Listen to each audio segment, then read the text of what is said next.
لا إله إلا الله وحده لا شريك له وأشهد أن محمدا عبده ورسوله اللهم صل على محمد وعلى آله وصحبه وسلم تسليما مزيدا أما بعد. Ikhwani fi din, a'azakumullah. Kita masih melanjutkan kitab Zadul Mustaqni.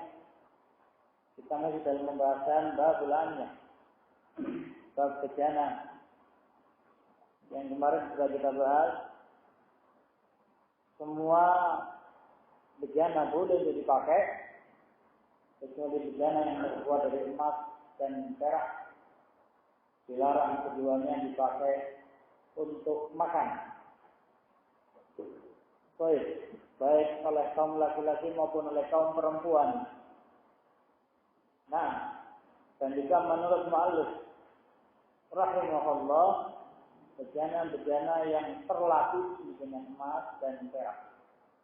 Baik. Kemudian kita melanjutkan.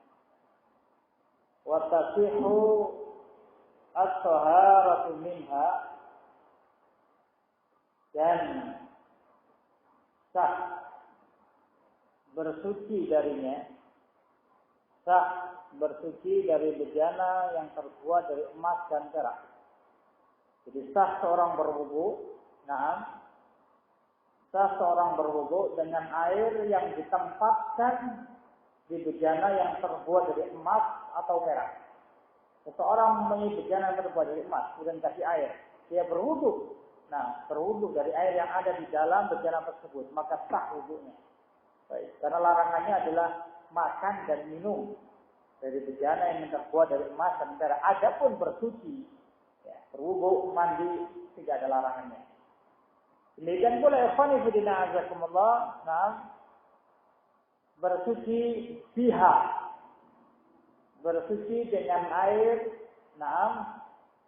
yang ada dalam bejana emas dan perak. Jadi bedanya minha dengan biha.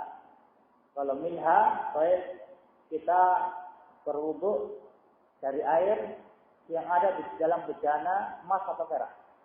Minha. Kalau biha, baik ada bejana yang terbuat tidak dari emas dan perak, misalnya dari kulit. Kemudian kita ngiduk airnya menggunakan gayung yang terbuat dari emas atau perak. Nah, kita pakai untuk wudu. Ini biha namanya. Berwudu dengan bejana emas dan perak yang dipakai alat untuk gayung untuk ngambil airnya. Ini juga sah. Boleh. Demikian pula ikhwan fillah azakumullah, baik boleh pula bersuci menggunakan bejana dan emas atau perak biha di dalamnya. Baik. Kita memiliki bak mandi terbuat dari emas atau perak. Kemudian kita nyebur di dalamnya untuk mandi, sah mandinya. Nah, ini ikhwan fillah azakumullah, intinya baik bejana yang terbuat dari emas dan perak, larangannya untuk kita pakai alat makan atau minum. Kalau dipakai baik untuk berwudu atau yang semisalnya, itu perkara yang diperbolehkan. Nah, jadi perkara yang diperbolehkan. Baik. Kemudian illa dhabbatan yasiratan min fiddatin li hajatin, kecuali kita telah disebutkan dilarang untuk makan atau minum dari bejana yang terbuat dari emas atau perak. Beliau mengecualikannya, kecuali dhabbatan yasiratan, kecuali tembelan yang sedikit. Kecuali tembelan yang sedikit min fiddatin, dari perak lihajatin. Baik, misal kita memiliki gelas, yang gelas kita itu retak misalnya. Kemudian kita tempel yang retak itu menggunakan perak. Nah, ya. Kita tempel gelas yang retak itu menggunakan tembelan perak misalnya. Baik, maka kita minum dari gelas tersebut diperbolehkan. Nah, kalau gelas kita terbuat dari perak atau terbuat dari emas, kita pakai untuk minum, haram hukumnya. Minal kabair, termasuk dosa besar. Tapi kalau kita punya gelas yang terbuat dari selain emas atau perak, kemudian letak misalnya, kita tempel rataannya itu, nah dengan perak ini diperbolehkan. Tapi kalau ditempel dengan emas ini dilarang. Nah, maka beliau sebutkan illa dhabbatan yasirah. Tempelannya itu sedikit. Nah, baik, berapa persen dari gelasnya? Ya. Jadi khonibina azakumullah, baik, kalau tempelannya itu lebih besar dari bahan aslinya, misalnya, maka tentu itu dilarang. Tapi tempelan yang yasirah, mungkin sekedar retak, dia tempel sedikit, baik, maka diperbolehkan. Kalau banyak, ya, peraknya lebih banyak dibandingkan bahan aslinya.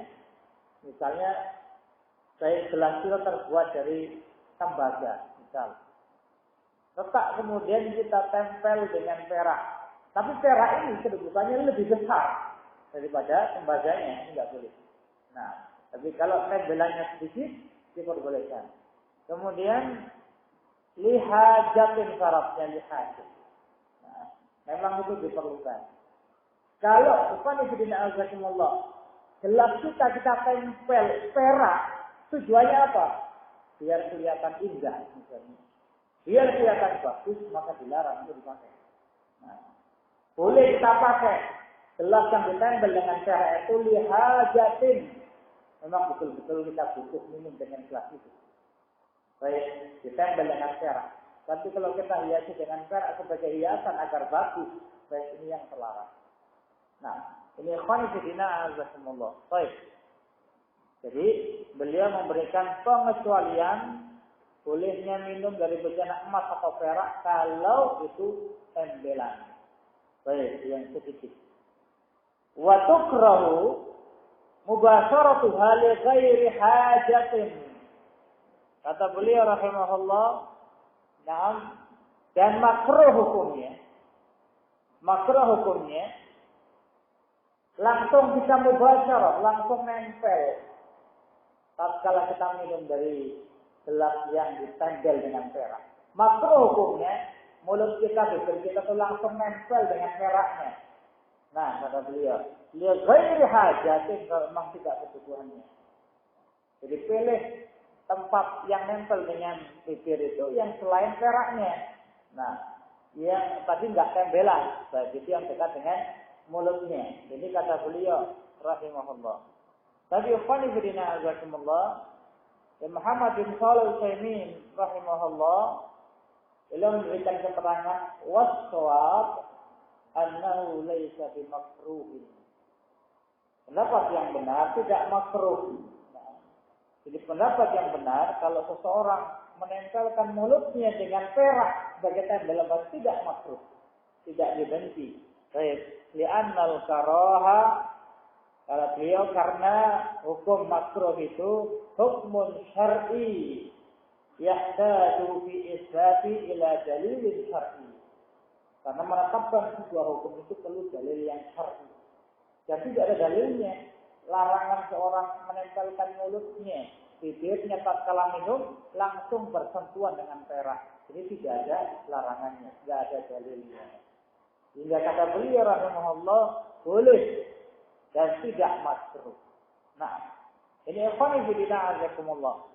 Adapun menempel gelas dengan perak yang sedikit itu pernah dijalankan oleh Anas bin Malik.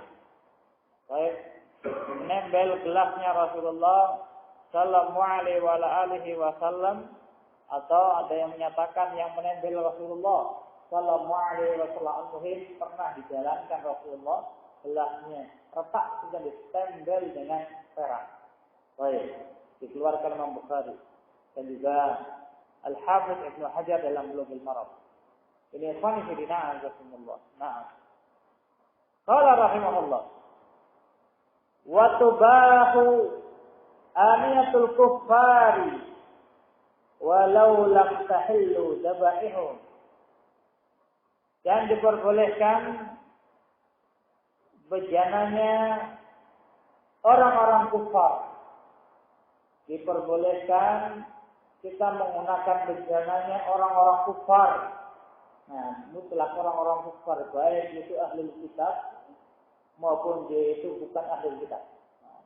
Orang-orang musyrikin dan atau yang lainnya. Baik. Walau lam tahilla dabaihu meskipun sembelihan mereka itu tidak halal. Nah, sembelihan yang halal itu sembelihannya ahli kitab. Nah, orang-orang Yahudi wan Nasara. Baik. Adapun sembelihan selain ahli kitab itu haram hukumnya. Nah, sembelihan orang-orang musyrikin, sembelihan orang-orang Hindu, orang-orang Buddha. Baik, ini haram hukumnya. Nah, tetapi apa yang tidak Allah, bejana mereka itu boleh kita pakai. Nah, jadi bejana mereka boleh kita pakai. Baik. Sebagaimana ikhwan fillah azakumullah, banyak hadis yang menyebutkan Rasulullah SAW diundang orang-orang Yahudi untuk makan di rumahnya. Nah, dan kita ingat baik kematian Rasulullah SAW salah satunya, nah, karena penyebab diracun orang Yahudi. Nah, ini menunjukkan tatkala beliau menerima undangan, tentunya makanannya itu ditempatkan dalam bejana. Nah, ditempatkan dalam bejana. Baik, sehingga menggunakan bejana mereka itu perkara yang diperbolehkan. Meskipun sembelihan mereka itu tidak halal. Nah, jadi meskipun sembelihan mereka orang-orang musyrikin tidak halal, orang-orang kafir tidak halal bagi kita. Nah, apalagi kemudian sembelihan orang-orang ahli kitab yang diperbolehkan, ya, maka bejana pun diperbolehkan kita pakai. Nah, kecuali ikhwan fillah azakumullah, kita tahu, nah, mereka ini biasa memasak baik barang-barang yang najis misalnya. Bejana mereka biasa dipakai masak daging, baik. Dan yang misalnya masakan-masakan yang najis atau minuman-minuman yang najis. Maka Rasulullah SAW beliau menyebutkan la ta'kulu fiha. Jangan kalian makan dengannya. Illa alla tajidu ghairaha. Kecuali kalau kalian tidak mendapatkan selainnya. Fasilu, dicuci dulu baru dipakai bejana mereka. Nah, ini kalau kita tahu, baik mereka itu biasa masak makanan-makanan yang najis. Nah, tapi kalau kita nggak tahu dia itu masak najis atau tidak. Nah, kita hukum secara zahirnya, hukum asalnya boleh dipakai. Nah, sampai kita tahu mereka menggunakan bejana mereka untuk masak barang-barang yang najis. Sebelum kita pakai, baik, dicuci. Ini ikhwan fillah azakumullah. Baik. Cukup ikhwan fillah azakumullah setelah Rasulullah memenuhi undangan orang-orang Yahudi. Nah, yang menunjukkan halalnya bejana mereka. Nah, kemudian beliau menyatakan rahimahullah wa siyabuhum, dan halal pula, boleh pula menggunakan pakaian mereka. Nah, boleh pula menggunakan pakaian mereka. Pakaian orang-orang kafir. Baik, ini boleh untuk kita gunakan. Indhilah haluha. Meskipun kita tidak tahu keadaannya. Nah, boleh. Apakah pakaian buatan mereka yang jahit, mereka yang desain, nah, ataukah kemudian pakaian yang pernah mereka pakai, kemudian kita pakai, itu perkara yang diperbolehkan. Selama panjina azakumullah, baik, kita tahu mereka ini, nah, menjaga diri dari perkara-perkara yang najis. Nah, kalau kita tahu pakaian mereka bergelimang dengan najis misalnya, baik, maka ditinggalkan untuk lebih utama. Atau juga model-model pakaian mereka yang tidak syar'i, atau pakaian mereka yang identik dengan agama mereka. Nah, ini kenanya tasabbuh. Nah, tapi hukum asalnya boleh. Baik, kecuali kalau memang pakaian mereka pakaian khusus, baik, yang nantinya kalau kita pakai itu tasabbuh dengan mereka, ini yang dilarang. Nah, ini ikhwan fillah semua, sehingga bejana mereka, pakaian mereka boleh kita gunakan. Nah, qala rahimahullah, wala yadhar, Yaitu maitah bidibahin, dan tidak suci kulit bangkai dengan disamak. Nah, ini pendapatnya beliau rahimahullah. Nah, ini pendapatnya mazhab Imam Ahmad, bahwasanya kulit bangkai kalau sudah disamak, nah, diolahnya, dibersihkan baik dengan daun salam atau misalnya, nah, tetap dia tidak bisa menjadi suci. Nah, ini pendapatnya pendapatnya Imam Ahmad. Wala yadharu jildu maitatin bidibatin. Kulitnya bangkai itu tidak bisa menjadi suci dengan cara disamak. Pendapat ini bertentangan dengan hadis Rasulullah sallallahu alaihi wasallam. Tatkala Rasulullah sallallahu alaihi wasallam melewati sebuah kambing yang ditarik, ya, bangkai kambing yang sedang ditarik-tarik, beliau menyatakan hala akhadtum ihadah, tidak kalian ambil kulitnya. Kenapa kalian tidak ambil kulit bangkai ini? Bangkainya kambing waktu itu. Qalu innaha maitah. Ya Rasulullah, ini bangkai ya Rasulullah. Nah, kemudian Rasul menyatakan yutahhiruha al-ma' wal qalb, bisa mensucikan dia. Jadi kulit bangkai itu bisa dipakai menjadi suci dengan air dan dengan daun salam. Nah, disamak, diolah, baik dibersihkan.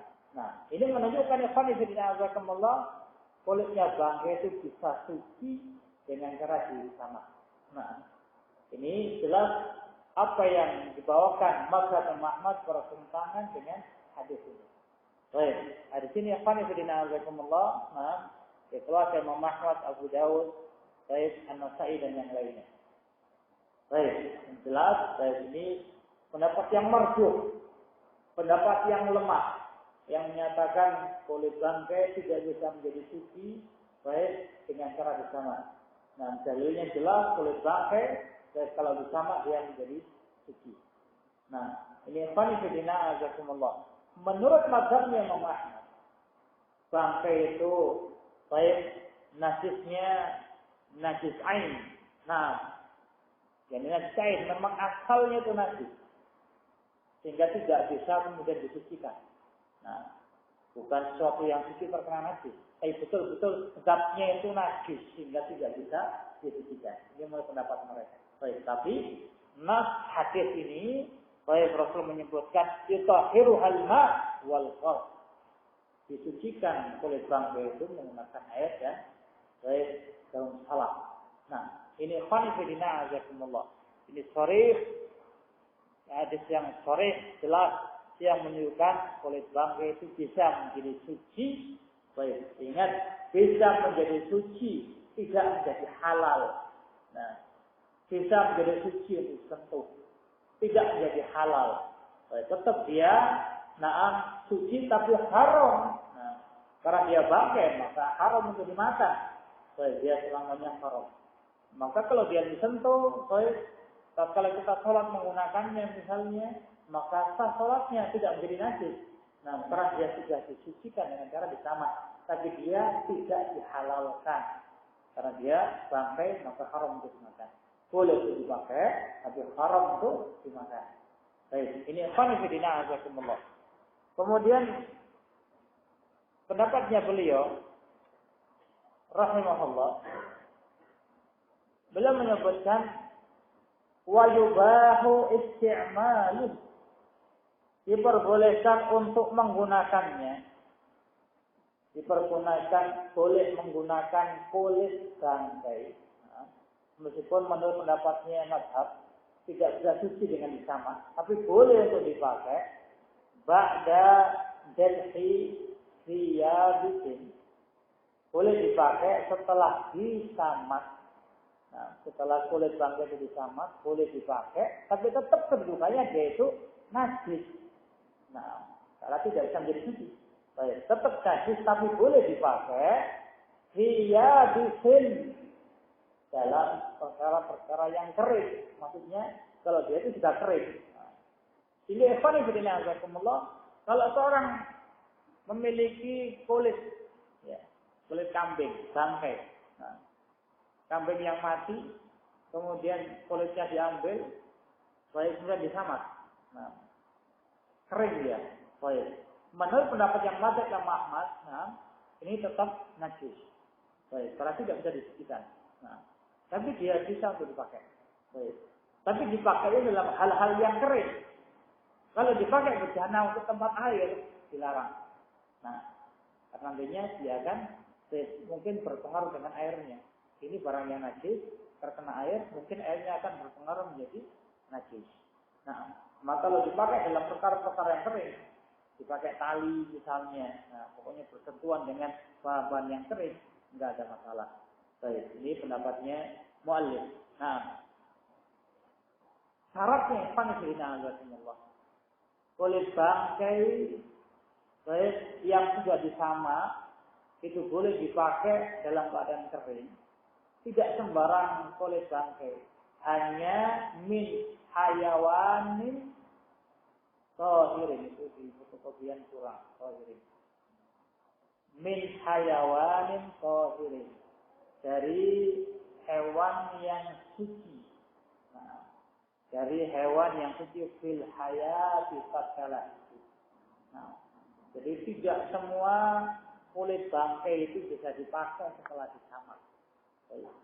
Ini pendapatnya muallif. Nah, jadi kulit bangkai tatkala sudah disamak itu bisa dipakai kalau kulitnya itu dari kulit binatang-binatang yang halal untuk dimakan dagingnya. Nah, sehingga ikhwan fillah azakumullah, kalau kemudian ada sapi yang mati, ya tidak disembelih, tapi dia bangkai. Nah, kulitnya diambil, baik, kemudian disamak, nah, kemudian dipakai untuk baik tempat, ya, tempat yang kering bukan tempat yang basah. Nah, dipakai baik keranjang atau misalnya, al-muhim bukan dipakai tempat-tempat yang basah, maka diperbolehkan. Nah, tapi misalnya panggilina azakumullah, ada baik anjing misalnya, haram dia setelah hidupnya mati, kemudian diambil kulitnya, baik, kemudian disamak. Nah, dipakai untuk perkara-perkara yang kering, ya, bukan yang basah. Perkara-perkara yang kering tetap dia dilarang. Kenapa? Karena hewan ini hewan yang haram. Nah, jadi menurut pendapatnya mazhab Ahmad, baik, kulit yang bisa disamak, baik, itu hanya kulit binatang yang halal dimakan dagingnya, baik, halal dimakan dagingnya. Ini ikhwan fillah azakumullah. Binatang-binatang memang hukum asalnya itu haram dimakan, maka kulitnya tidak bisa dipakai. Nah, jadi kulitnya tidak bisa dipakai, tetap najis. Nah, ini ikhwan fillah azakumullah. Baik. Dan pendapat yang rajih dalam masalah ini, nah, pendapat yang rajih dalam masalah ini disebutkan ini pendapatnya Syekh Abdurrahman As-Sa'di rahimahullah. Pendapatnya Syekh Abdurrahman As-Sa'di rahimahullah. Dan ini pula yang dikuatkan oleh Muhammad bin Shalih Al-Utsaimin rahimahullah. Baik.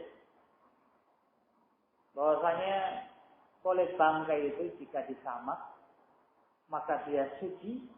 Dengan hadis tadi, hadisnya Maimunah. Nah, dan boleh dipakai waktu kering maupun waktu basah. Nah, waktu kering maupun waktu basah.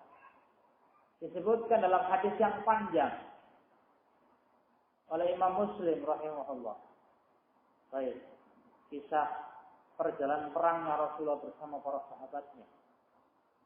Tatkala mereka kehabisan air, maka Rasulullah SAW mengutus beberapa sahabat untuk cari air. Di tengah perjalanan menjumpai seorang perempuan musyrikah yang membawa baik air dengan baik bejana yang terbuat dari kulit. Nah, kemudian dibawa kepada Rasulullah SAW dan para sahabat diperintahkan untuk berwudu, untuk mandi, untuk ngasih minum ternaknya, semuanya. Baik. Yang menunjukkan ikhwan fillah azakumullah bahwasanya apa-apa yang dipakai itu boleh digunakan. Nah, dipakai sebagai tempat air. Baik, itu sembelihannya musyrikin. Nah, jadi bejananya musyrikin itu. Baik, dipakai untuk tempat air, tempat yang basah. Tapi dipakai berwudu, nah, dipakai mandi, dipakai minum, dan juga dipakai minum untuk ternaknya. Nah, jadi untuk tunggangannya. Ini menunjukkan ikhwan fillah azakumullah, meskipun dipakai barang-barang yang basah, maka diperbolehkan selama sudah disamak.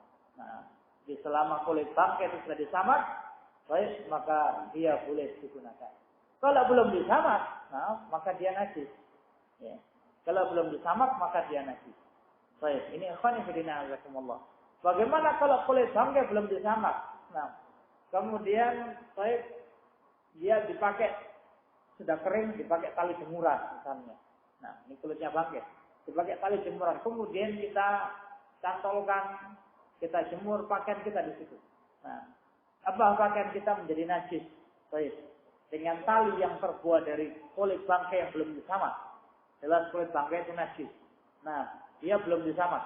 Kalau sudah disamak nggak ada masalah. Nah, dia menjadi suci. Dalam keadaan kulit bangkai ini belum disamak, langsung dipakai sebagai tali.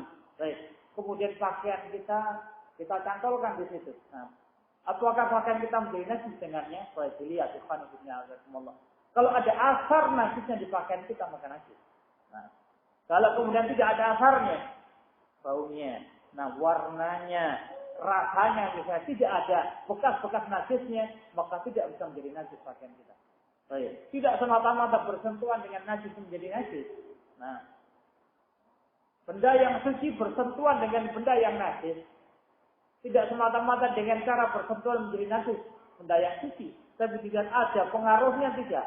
Baik. Ada asarnya enggak dari barang-barang yang najis. Baik. Memengaruhi barang yang suci. Kalau enggak ada pengaruhnya sama sekali tetap dia suci. Baik. Ini ikhwanifidina azakumullah. Nah. Baik. Jadi ini pendapat yang rajih. Nah. Semua binatang yang halal, ya, yang halal untuk dimakan dagingnya, tatkala mati belum sempat disembelih, maka dia bangkai.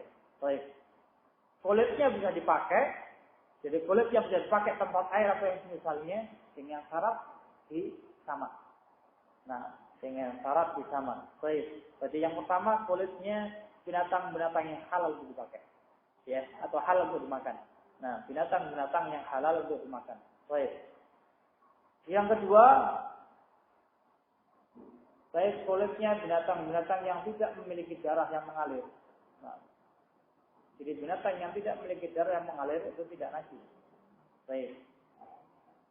Lalat misalnya. Nah, dan juga yang sebangsanya. Al-muhim binatang yang tidak punya darah. Nah, itu enggak najis. Baik. Ini ikhwanifidina azakumullah.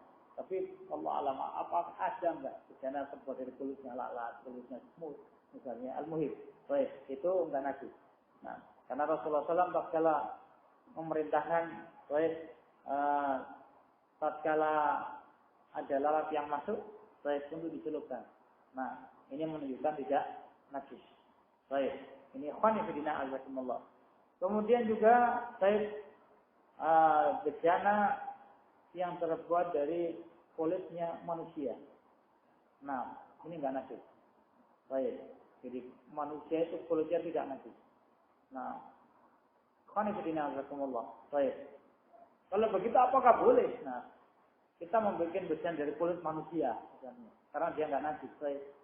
Hukumnya tidak boleh khonifidina azakumullah. Bukan karena najis atau tidak najisnya. Baik. Karena ihtiram. Nah, bijil muslim. Dengan kulitnya seorang muslim. Nah, karena tidak boleh kita kemudian mencincang-cincang, mengambil, mengamputasi, nah, mayat-mayatnya kaum muslimin.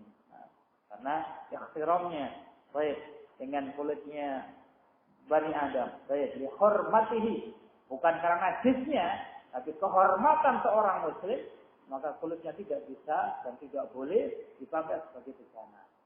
Baik. Dan sebagian pendapat ikhwanifidina azakumullah, sebagian pendapat mazhab ini, nah, disebutkan ini mazhabnya Imam Ahmad. Termasuk binatang yang tidak najis itu binatang kucing dan yang ukurannya lebih kecil dari kucing. Nah, jadi kucing dan yang ukurannya lebih kecil dari kucing itu enggak najis. Nah, innama tawafuna alaikum. Ketika Rasul menyebut tentang kucing, itu binatang yang sering keliwar-keliwar di antara kalian. Nah, maka enggak najis dia. Baik. Maka sebagai pendapat binatang kucing, baik, itu dia enggak najis. Baik. Dan binatang-binatang yang bentuknya ukurannya lebih kecil dari kucing. Nah, sehingga menurut mazhab kalau kita menggunakan bejana yang terbuat dari kulit kucing boleh. Nah, kulitnya tikus juga boleh. Baik, karena dia lebih kecil. Nah, ini ikhwan fillah azakumullah, tapi di pendapat yang marjuh. Nah, pendapat yang baik. Baik. Selama binatang itu haram untuk dimakan, ya, selama binatang itu haram untuk dimakan, baik, maka tidak boleh dipakai baik sebagai bejana. Nah, ini ikhwan fillah azakumullah. Baik. Kemudian qala rahimahullah wa labanuha, nah, dan juga labannya, baik, susunya. Nah, jadi susunya bangkai ini najis. Baik, susunya bangkai ini najis. Ini pendapatnya mazhab, pendapatnya Imam Ahmad, mazhab Imam Ahmad. Baik. Kalau kita punya sapi misalnya, kemudian mati belum sempat disembelih dan menyisakan susu yang begitu banyak, nah, di biraknya, di apa? Di tempat susunya itu, baik, belum sempat diperah, nah, maka susunya itu najis. Nah, jadi susunya itu najis. Baik, kalau dia diperah misalnya, baik, maka dia dilarang untuk diminum. Karena sesuatu yang najis itu pasti haram. Nah, jadi sesuatu yang najis itu pasti haram. Baik, ini ikhwan fillah azakumullah. Ini pendapatnya Imam Ahmad. Nah, ada pendapat yang lain ikhwan fillah azakumullah. Baik. Pendapatnya Syekhul Islam Ibnu Taimiyah rahimahullah, beliau berpendapat susunya bangkai itu suci. Nah, jadi susunya bangkai itu suci. Baik. Selama dia itu tidak berubah, nah, tidak terpengaruh. Kalau misalnya baik ada sapi yang mati, kemudian diperah susunya dan dilihat ini warnanya, baunya, rasanya, baik, ini tidak ada pengaruh bangkai sama sekali. Nah, maka dia suci. Nah, kalau ternyata ini baunya sudah berbau bangkai misalnya, maka dia najis. Baik. Patokannya ada perubahan atau tidak dalam susu itu. Nah, ini pendapatnya Syekhul Islam Ibnu Taimiyah rahimahullah taala. Nah, pendapatnya Imam Ahmad, baik, semata-mata dia bangkai, maka susunya najis. Dan itu yang dikuatkan oleh Muhammad bin Shalih Al-Utsaimin rahimahullah. Nah, beliau memandangnya rahimahullah, saya merahimahullah memandangnya, baik, dilihat dari jumlahnya. Antara bangkainya dengan susunya, nah, itu susunya itu lebih kecil dari bangkainya. Nah, jadi jumlah susunya dengan bangkainya itu lebih besar bangkainya. Sapi yang mati. Nah, kemudian dia ada susunya. Baik. Berapa sih perbandingan antara susu dengan bangkainya? Nah, ditimbang misalnya lebih berat mana? Jelas lebih berat bangkainya. Nah, susunya hanya sedikit misalnya. Baik. Maka sesuatu yang sedikit ini, tatkala dia bercampur dengan bangkai yang besar, ya, bangkai yang besar, baik, maka dia dihukumi najis. Nah, ini pendapatnya Syekh Muhammad bin Shalih Al-Utsaimin rahimahullah taala. Baik, sehingga susu dari bangkai, baik, maka dia najis. Susu dari bangkai dia najis. Baik. Kemudian juga boleh disebutkan rahimahullah wa kullu ajza'iha. Nah, dan semua bagian-bagiannya najisatun. Labanuha wa kullu ajza'iha najisatun. Semua bagian-bagian hewan itu semuanya najis. Kakinya, kulitnya, lemaknya, semuanya najis. Bagian tubuh, nah, bagian tubuh dari bangkai itu semuanya najis. Baik, ini kata beliau rahimahullahu taala. Nah, ghairu sya'rin wa nahwihi. Selain bulu dan yang semisalnya. Nah, jadi kalau misalnya kambing itu mati, ya bangkai bukan disembelih, maka semuanya najis kecuali bulunya. Nah, ini bulunya enggak najis. Baik. Dan yang semisalnya bulu atau kalau domba, nah itu kayak rambutnya, yang lainnya. Baik, ini perkara-perkara yang tidak najis. Demikian pula ikhwan fillah azakumullah, Syekhul Islam Ibnu Taimiyah rahimahullah beliau menyebutkan termasuk yang dikecualikan kita najis dari bangkai itu tulangnya. Nah, jadi tulang dari bangkai itu tidak najis. Karena salafun saleh mereka itu menggunakan sisir yang terbuat dari tulang. Nah, ini menunjukkan tulang-tulang itu tidak najis. Baik, jadi tulangnya bangkai tidak najis. Nah, ini pendapat beliau rahimahullah. Baik. Ini khanifidina azakumullah, perkara-perkara yang dikecualikan, baik, yang dikecualikan dari najis, juga termasuk di dalamnya kuku. Di kukunya binatang yang jadi bangkai, ini juga baik tidak najis. Tentunya khanifidina azakumullah, anggota tubuh yang dia itu tidak ada pengaruh dengan kehidupan, baik itu enggak najis. Jadi bukan organ yang vital, ya, bukan organ yang vital bulu. Kalau binatang dicabut di bulunya itu enggak langsung meninggal. Nah, bukan organ yang vital, baik. Maka dia ini baik tidak najis. Nah, ini khonifidina azakumullah. Baik. Wama. Kemudian yang paling akhir kata beliau rahimahullah, wa ma ubina min hayyin fa huwa kamaitatihi. Nah, maka apa-apa yang dipisahkan dari yang hidup, maka dia sebagaimana bangkainya. Nah, apa-apa yang dipisahkan dari yang hidup, maksudnya kalau ada hewan yang hidup, jadi tatkala ada hewan yang hidup, kemudian diambil, dipotong. Ya. Ada sapi, misalnya dipotong telinganya, atau dipotong ekornya, dipotong kakinya, maka potongan kakinya ini dianggap bangkai. Nah, jadi potongan kakinya itu bangkai. Baik, ini apa yang dinamakan kalau dia dipotong dalam badan hewan ini masih hidup. Nah, jadi anggota tubuhnya yang diamputasi, baik itu bangkai dan dia najis. Nah, ini khanifidina azakumullah. Ini apa yang beliau sebutkan. Baik, sehingga khanifidina azakumullah, baik, mayit sehingga terbagi menjadi 3. Yang pertama asy'aru, rambut, dan yang semisalnya ini suci. Nah, yang kedua al-lahm,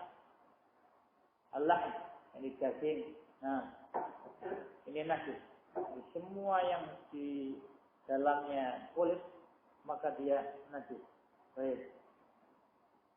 Kemudian dan juga termasuk di dalamnya tulang. Ya. Ini, karena tadi disebutkan kalau pendapat yang Syekhul Islam Ibnu Taimiyah rahimahullah, baik tulang ini tidak najis.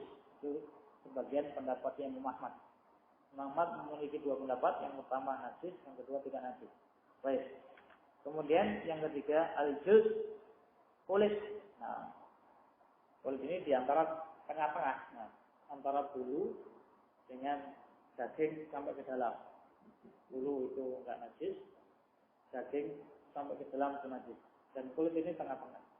Nah, maka dia kalau disamak dia bisa menjadi suci. Nah, di tengah-tengah dia disamak dia menjadi suci. Tapi kalau dalamnya lagi, nah, yakni dagingnya dan sampai ke dalamnya, meskipun diolah ya dengan waktu yang lama tetap dia najis karena ain. Nah, daging bangkai itu najis, meskipun diolah berapa kali pun dia tetap najis. Nah, tidak bisa dirubah menjadi suci. Baik, ini khonifidina azakumullah. Nah, akhir dari pembahasan tentang masalah babul aniyah. Baik. Dan setelahnya beliau rahimahullah berbicara tentang babul istinja. Nah, bagaimana adab-adabnya, baik, dan juga perkara-perkara yang masail-masailnya, dibawakan masail yang begitu banyak tentang masalah istinja, apa-apa perkara yang diperbolehkan dan perkara-perkara yang dilarang. Insyaallah taala kita lanjutkan dalam pertemuan yang datang hal-hal yang diperbolehkan dan disunahkan berkaitan dengan istinja. Wallahu a'lam bishawab. Wa sallallahu ala Muhammadin wa alihi wa sahbihi wa sallam.